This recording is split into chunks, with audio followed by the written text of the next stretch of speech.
I'm listening to every beat by Kanye since 1996 to find which are the best and if we can find any overlooked gems. Part 1, we're going back to 1996 and Kanye's first production credits are on Chicago rapper Grav's Down to Earth. Grav's flow reminds me of Busta Rhymes but less off the wall. Definitely check out this album if you're into old school boom bap, and Grav is a really interesting guy to listen to. I definitely recommend listening to his Fifth Element interview if you're interested in a primary source account of working with early Kanye and local level hip hop in scenes like Harlem and Chicago. Also, it's not often you get to hear from smaller artists decades after their debut. In any case, Grav seems like a straight up genuine dude. This young kid runs up to me and he's like, yo, my name is Kanye. Yo, you should just come to the car. Let me play some beats for you. I was like, all right, bet, cool. I go to the car. He pops in the cassette.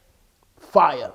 Off the bat, I'm telling cats. Down to Earth, give it a listen to see where Yeezy began. The quality of these beats are striking to me, and the most interesting thing is that despite how competent they are, there's no sign that this is the same producer who would go on to reinvent the game multiple times. These beats are from a producer who was incredibly talented but hadn't found his own voice or received the attention he should have. And when we think of Kanye, this is someone who has a very singular voice and for the longest time has been at the top of the culture. I get Pete Rock, Large Professor influences from these beats, but mostly Dilla for the type of samples he was using and that the drums are so forward. You know, we gotta make music and we think like if Dilla was alive, would he like this? Like I have to work on behalf of Dilla. You can tell that the kick and drums over everything else drives the beat, and I'm surprised at how strong it comes through. Compared to something like College Dropout later on, there's less arrangement and obviously the beats are simpler in structure. My favorite of the beats Ye produces are City to City and Line for Line, which also interestingly has Kanye's first credited feature verse with an unusual flow for him, but some of the bars on this are definitely his style, like I come through with the shy representate and bleed you pussies every month like ovulate. Overall, interesting start to this video series, and I can't wait to find if there are any common threads in his style leading up to the present day. If you haven't already, check out my ranking series on Kanye or Tyler, as well as my series covering a whole range of artists.